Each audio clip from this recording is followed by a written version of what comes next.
À l'origine du dossier, on reproche à Dominique de Villepin ainsi qu'au mathématicien Imad Laoud et à l'ancien responsable d'EADS Jean-Louis Gergorin d'avoir falsifié des listings bancaires émanant de la chambre de compensation luxembourgeoise Clearstream. Le tout afin de faire croire que plusieurs personnalités, dont Nicolas Sarkozy, détenaient des comptes occultes à l'étranger. L'affaire avait éclaté au grand jour à l'été 2004, mais ce n'est qu'en janvier 2006, au moment où l'instruction piétinait, que le président s'était constitué partie civile. Au premier jour du procès, De Villepin avait montré du doigt son principal accusateur dans une déclaration devenue célèbre. Nicolas Sarkozy avait promis de me pendre à un croc de boucher. Je vois que la promesse a été tenue.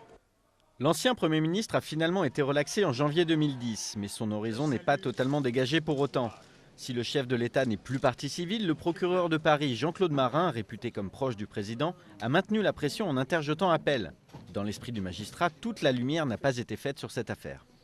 La théorie de Dominique de Villepin a été démentie au cours de la procédure. Je trouve qu'il y a place, encore, à faire émerger une part de vérité. Ce procès est aussi décisif pour les deux autres prévenus, Jean-Louis Gergorin et Imad Laoud, considérés comme le cerveau et le faussaire de la fraude.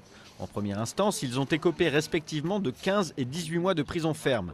Pour s'en sortir, le mathématicien pourrait charger ses coprévenus.